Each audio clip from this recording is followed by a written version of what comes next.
ಲತೆಗಿನಾದ ದ್ರೌಪದಿ ಕಾಯ್ದ ಕೋಳಂದಾಡೈ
ಸ್ವಾಮಿ? ದೇವಲೋಕದವಳು ಮಾನಸೆಯನ್ನೋಳು ಇಲ್ಲಿವರೆಗಾಗಿ ಬಂದು ಹೌದಾ ನಾಟ್ಯ ಸೇವೆ ಮಾಡ್ತೇನೆ ಹೇಳ್ತಾಳೆ. ಹೌದಾ? ಅದಕ್ಕಾಗಿ ನನ್ನ ಒಪ್ಪಿಗೆ ಏನು ಉಂಟು, ನಿನ್ನ ಒಪ್ಪಿಗೆ ಹೇಗೆ ಎನ್ನುವಾಗಿ ಕೇಳ್ತಾ ಅಭಿಪ್ರಾಯವ ಆಲಿಸಬೇಕು.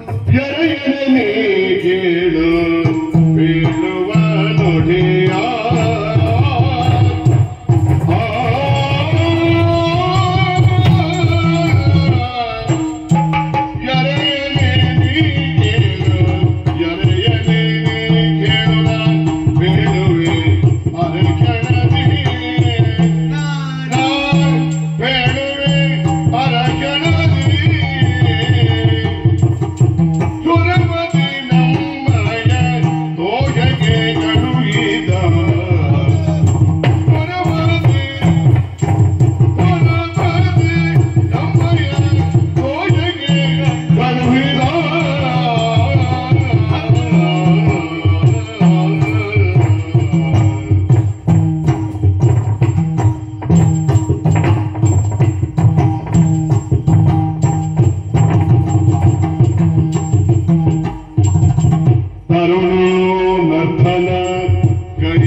ಮೊದಲಾಗಿ ವಂದಿಸಿಕೊಡ್ತಾ ಇದ್ದೇನೆ ನಿಮಗೆ. ಶುಭವಾಗಲಿ. ಈಗಾಗಲೇ ನೀವು ಹೇಳಿದ ಮಾತು ದೇವೇಂದ್ರ ಇಲ್ಲಿವರಿಗಾಗಿ ಮಾನಸರನ್ನು ಕಳಿಸಿಕೊಡ್ತಾ ಇದ್ದಾನೆ.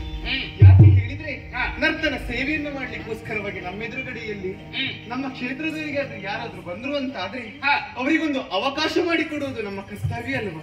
ಹಾಗಾಗಿ ನಾನು ನಿಮ್ಮಲ್ಲಿ ಕೇಳಿಕೊಳ್ಳುವುದು ಏನು, ಆ ದೇವೇಂದ್ರ ಇಲ್ಲಿವರೆಗೆ ಕಳಿಸಿಕೊಡ್ತಾ ಇದ್ದೇನೇನೋ ಹೌದು, ಯಾರಿಗೋಸ್ಕರವಾಗಿ? ನಮಗೋಸ್ಕರವಾಗಿ, ನಮ್ಮನ್ನ ಸಂತೋಷ ಪಡಿಸ್ಲಿಕ್ಕಾಗಿ ಆ ದೇವೇಂದ್ರ ಮಾನಸಾಳನ್ನ ಇಲ್ಲಿವರೆಗಾಗಿ ಕಳಿಸಿಕೊಡ್ತಾ ಇದ್ದಾನೆ. ಹಾಗಾಗಿ ನಿಮ್ಮಲ್ಲಿ ನಾನು ಹೇಳುವುದು ಅವಳು ಇಲ್ಲಿವರೆಗಾಗಿ ಬರಬೇಕು, ಅವಳು ನರ್ತನ ಸೇವೆಯನ್ನ ಮಾಡ್ಬೇಕೆನ್ನುವ ಹಾಗೆ ನಾನು ನಿಮ್ಮಲ್ಲಿ ಕೇಳಿಕೊಳ್ಳುವುದು. ನಿನಗೂ ಒಪ್ಪಿಗೆ ಉಂಟು? ಒಪ್ಪಿಗೆ ಉಂಟು. ಹೌದಾ? ಹೌದು. ಅವಳ ಬಹಳ ನಿರೀಕ್ಷೆಯಲ್ಲಿ ನಾವು ಇಬ್ಬರು ಇರ್ಬೇಕು ಅಷ್ಟೇ. ಆಯ್ತು.